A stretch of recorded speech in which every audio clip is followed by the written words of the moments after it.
En esta, hermanos, oportunidad, en esta plática, lleva por título "Sentimos de parte del Señor", que aunque el gerundio no es muy adecuado en los títulos, pero bueno, en esta ocasión así lo pusimos. Habla, hermanos, de que debemos realizar una acción. Primero una decisión y una acción. Tenemos que estar, hermanos, en una acción de estar restaurando el altar de nuestra familia. Vamos a apoyarnos, por supuesto, hermanos, en la palabra de nuestro Dios. Tiene el pasaje, hermano, para que lo pueda leer en pantalla, pero, hermano, es la parte que tenemos aquí. Yo quiero leerle otro pasaje, hermano, otro pasaje. ¿Cómo dice? Me ayuda a leer, hermano, ya sea en la escritura o en la pantalla, pero ¿cómo dice el pasaje? Léalo fuerte. ¿Cómo dice?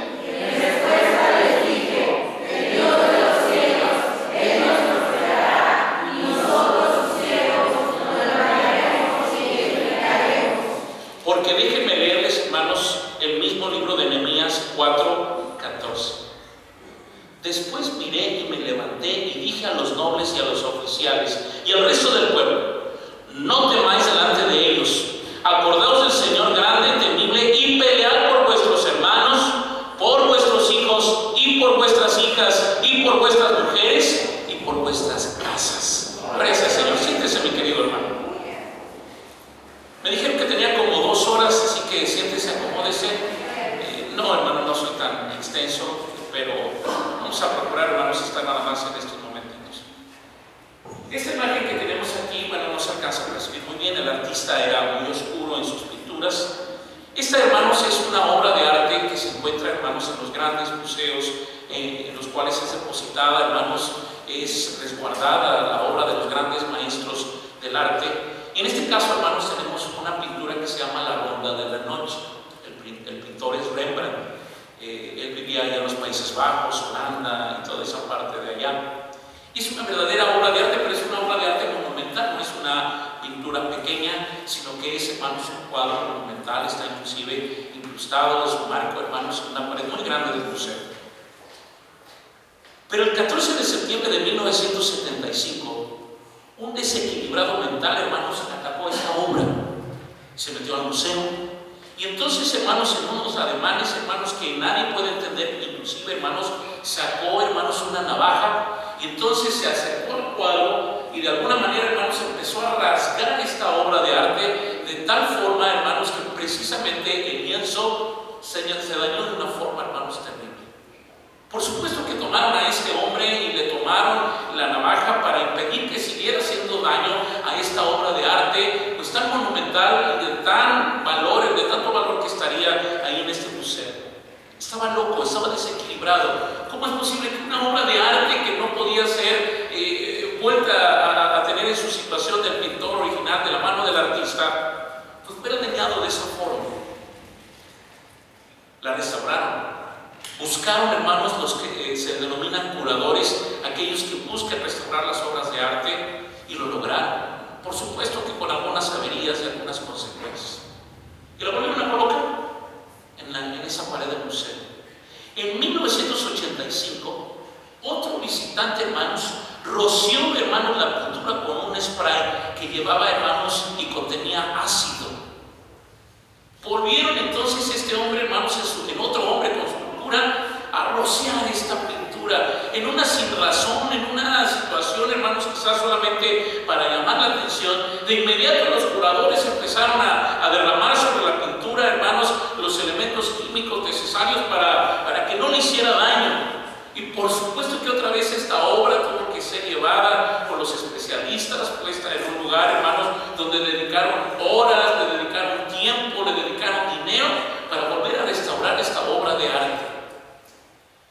Los dueños, hermanos, del museo, bueno, las instituciones, no van a decir: no, pues ya tírenla, ya la rayaron, no sirve, tírala. No, es una obra de incalculable valor que buscaron entonces restaurarla. Eso sucedió con esta obra. Pero por supuesto, en la manifestación de las bellas artes tenemos otra obra de arte, hermanos, que es la que se conoce como La Piedad. Es una obra que está, hermanos, en Roma, y pues para algunos tiene otro significado, pero en sí es una obra de arte.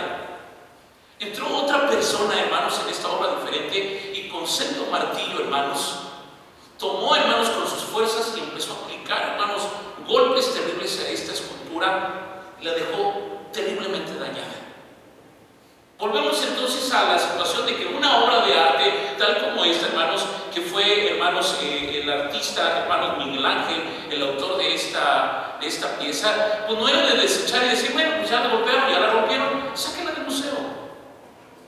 Se buscaron hasta las piezas más mínimas que lograron encontrar, hermanos, de ese mármol tan fino, de ese mármol tan antiguo, las tomaron y tomaron aparte la pieza y trabajaron durante años, trabajaron durante algunos tiempos para lograr otra vez tener esta obra de arte, hermanos, casi como el original. La buscaban restaurar.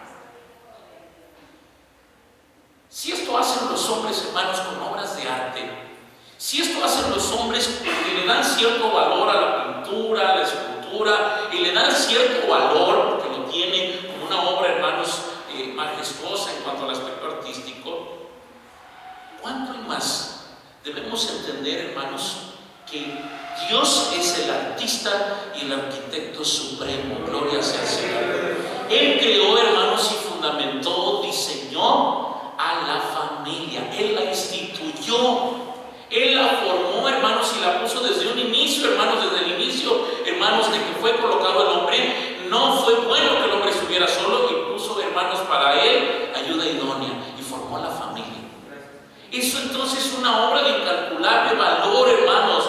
No es un artista, hermanos, humano solamente, que plasmó una idea, que plasmó un sentimiento en una obra de arte. Dios, hermanos, puso e instituyó a la familia no solo por algo estético. No fue algo solamente que dijeran, ay, qué bonita es la familia. No, Dios instituyó a la familia con un propósito certero. Gloria sea al Señor. Pero entonces, hermanos, la familia cristiana debe de cobrar, hermanos, singular trascendencia, hermanos, en los propósitos divinos, porque la familia es hechura de la mano de Dios. Él la instituyó. Pero de ahí también, hermanos, permítanme adelantar un poquitito a la expresión. Por eso el enemigo de nuestras almas, así como estos personajes dementes, estos personajes que sin ninguna razón atentaron con esta obra de arte, el enemigo, hermanos, de nuestras almas anda buscando a ver qué familia destruye, anda buscando a ver qué familia deshace. Pero gloria sea al Señor, que nosotros, conociendo, hermanos, los propósitos de Dios, podemos restaurar el altar familiar, podemos restaurar nuestra familia por el poder, hermanos, que está en la mano bendita de nuestro Dios. La gloria esté al Señor. Pero entonces, primero, hermanos, en esta primera parte, permítame hablar de manera muy sencilla acerca del propósito por el cual Dios puso a la familia. Es a través de las Sagradas Escrituras que encontramos, sí, muchas enseñanzas, muchas historias en las cuales su protagonista principal es una familia. El propósito de la familia, hermanos, fue manifiesto en una familia de 8 integrantes. Por supuesto que la familia de Noé. Dice, hermanos, nuestra diapositiva, 8 integrantes de una familia construyen el arca de salvación ante el inminente diluvio. Gloria sea su nombre. Es cierto que era el testimonio de Noé, era el llamado íntegro de Dios a su siervo. Pero entonces su siervo, aquel que es escogido de Dios, no mantiene de manera egoísta o personal o particular el llamado que Dios le hace. Llama a su familia, llama a sus hijas, a sus hijos, a sus nueras, para trabajar en lo que Dios les había encomendado. Se venía un juicio, hermanos. Dios ya había provisto, hermanos, que la generación de aquellos días fuera cortada de la tierra. ¿Por qué? Porque su maldad había subido, hermanos, con un hedor tal que Dios ya se había desagradado de esa condición. Pero ahí estaba el justo Noé y su familia. ¿Cuánto tiempo piensa usted que fue construida el arca? Y no es de que sepamos la fecha exacta o el tiempo así, pero fueron años donde nuestro amigo Noé compartió con su familia el propósito por el cual Dios le había mostrado el modelo del arca. Y si trasladamos, hermanos, y seguimos platicando, hermanos, de estas cosas a la luz de la Escritura, Dios también ha hecho una gran encomienda a nuestras familias. Ha hecho una gran encomienda a las familias de Divino Redentor. Gloria sea su nombre. ¿A qué te ha llamado el Señor, querido hermano, hermana? solo para estar en el santuario, solo para venir y adorar al Señor. Es bueno, no debemos dejar de hacer eso.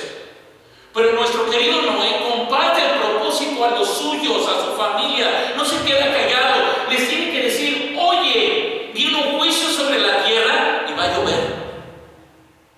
Quizás al momento no entendieron porque no había llovido todavía en esas magnitudes, en esas circunstancias. Y entonces, ¿qué es eso que va a suceder? No lo entendían. A lo mejor alguno quizás inferido pudo haber dicho: no, tú tienes tu ministerio, tú tienes tu situación de vida. Dedícate a lo tuyo, papá. No, tú y tu mamá estén ahí en este trabajo. Involucró a los suyos. Hizo una labor de convencimiento para tener que trabajar y hacer un barco en medio del llano, por así decirlo. Una locura. Un trabajo que no le remuneraba económicamente, al contrario, era quizás un gasto terrible, hermanos, el tener que, hermanos, comprar los utensilios, las herramientas, la materia prima. Quizás algunas de ellas las podían tomar de la naturaleza, pero implicaba un gasto, un trabajo, una inversión familiar muy grande. Como familia invertimos tiempo en la educación de los hijos, invertimos tiempo en negociar la casa o el lugar en donde vivimos, sea rentado, o sea prestado, o sea propio. Buscamos embellecer nuestra casa, reitero, educar a nuestros hijos, buscar el bienestar.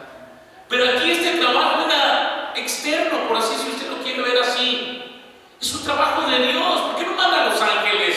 ¿Qué no están más capacitados? ¿Qué no tienen mejores recursos? ¿Qué no tienen mejores situaciones de poder para hacer todo lo que Dios quiere que se le encomiende? Dios escogió una familia para tener un propósito fundamental en medio de los hombres. Hermano, aunque tú quizás no lo entiendas al 100%, Dios escogió tu familia. Gloria sea al Señor. Te escogió a ti, pero verdaderamente yo no vine aquí, hermano, solamente a decir palabras bonitas y ay, que se vayan contentos. No, hermanos, todos tenemos una responsabilidad. Dios escogió nuestras familias. Y no dice que era un ejército de hombres y mujeres, no dice que eran cientos de hombres y que se hizo una gran labor multitudinaria. Eran 8, y de los cuales pues tan solo eran, pues quizás, hermanos, situaciones donde había 4 o 5 hombres, Noé y sus hijos, y las nueras salían de comer y los demás a trabajar. Y hacer un barco del tamaño de un portaaviones aproximadamente, no hay problema tanto en las medidas, pero ahí estaban trabajando. Reitero, una labor que aparentemente no tenía remuneración. No había una situación que decía: ¿qué beneficio vamos a tener de esto? Usted, hermano, debe de pensar que su familia ha sido escogida por Dios para levantar también un medio de salvación. Gloria sea su nombre. Dios quiere construir en medio de su hogar, el seno de su familia, un medio de salvación para los hombres. Pero no tranquilo todavía Noé en el aspecto de construir lo que se había mandado. La Escritura dice en la carta a los Hebreos que Noé era pregonero de justicia. Quiere decir que salió por la ciudad, de los campos, y quizás iba a comprar un martillo, pero entonces le decía a la gente en el mercado, en el lugar donde se reunía: el Señor ha de visitar el mundo pronto con un juicio. Arrepintámonos todos de nuestra condición, de nuestro pecado, porque hay un medio de salvación, hay un arca que estamos construyendo para que todos se salven. Pregonero de justicia. Hermano, su familia ha sido llamada en este tiempo para ser pregonero de justicia. ¿Qué colonia es esta? Fuego Nuevo. Vuestras familias han sido llamadas, hermanos, a predicar el Evangelio en toda esta colonia y más allá. Pero Noé fue pregonero, salió, fue, se encaminó, tenía su trabajo para hacer, vayamos a decirlo, su templo, su lugar de reunión, era donde estaba el arca. Pero él salió a pregonar, él salió a anunciar. Entonces, hermano, la bendición que tienen nuestras familias es, sí, venir a la casa del Señor, llenarnos de su presencia, conocer su propósito y salir, hermanos, ser también pregoneros de justicia. No se preocupe si son muchos o pocos. Hermanos, dice la Escritura claramente: porque Jehová puede salvar con muchos o con pocos. Gloria sea al Señor. Pero salgamos, hermanos. Es lo que Dios quiere. Es uno de los propósitos de nuestras familias. construir, levantar, edificar un elemento de salvación. Ahora no tenemos madera, ahora no vamos a construir un casi portaaviones. Lo que usted debe de construir y levantar es el altar espiritual de su casa, porque ahí es donde ve la gente la diferencia. Ellos son diferentes. Por supuesto que le decían a Noé que quizás estaba loco. Por supuesto que le decían a las nueras, hermanos, y a los hijos que la labor era algo incongruente.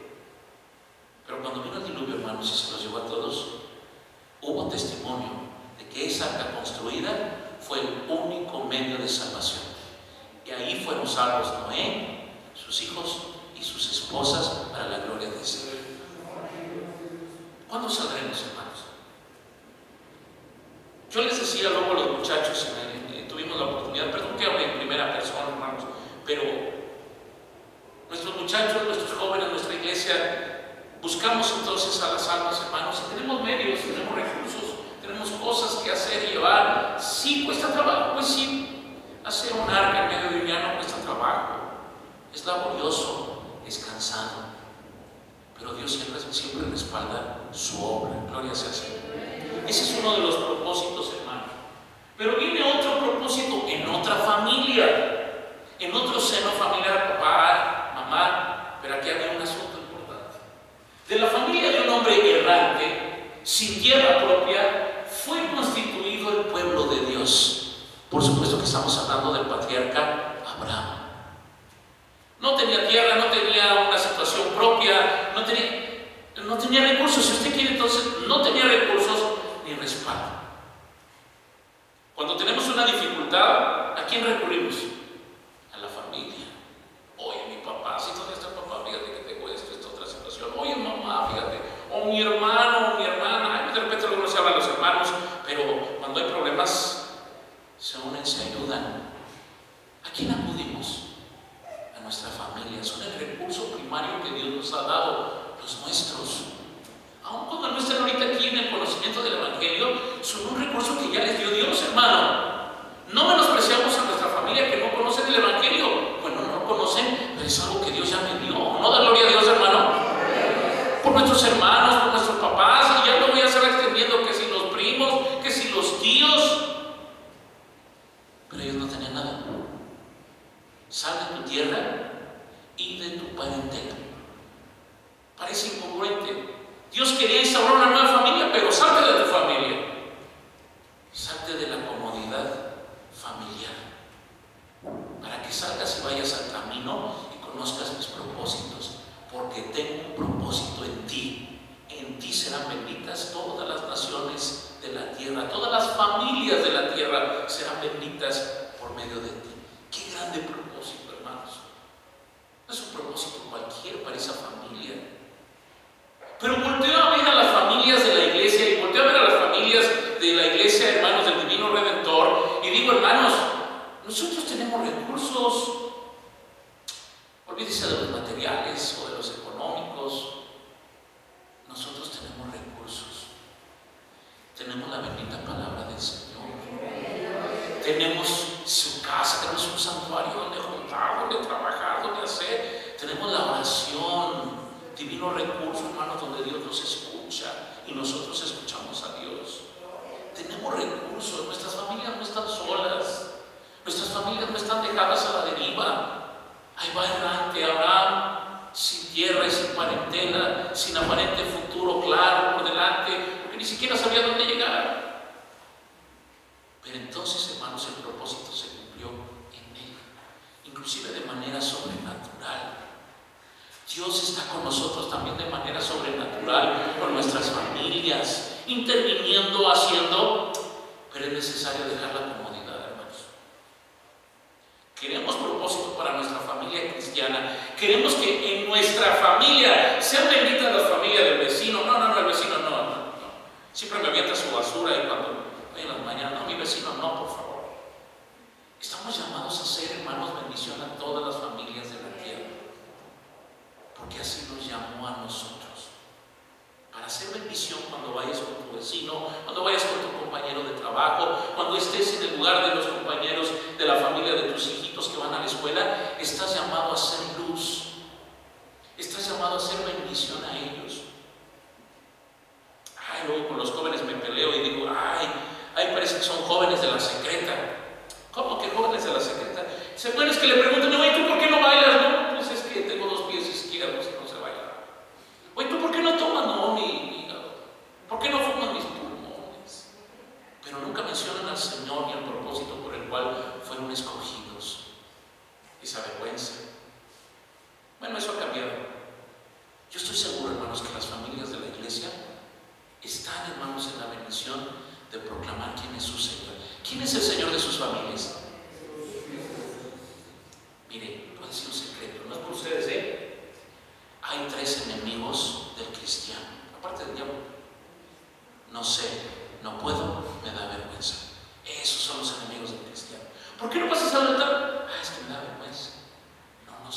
vamos a hacer esto.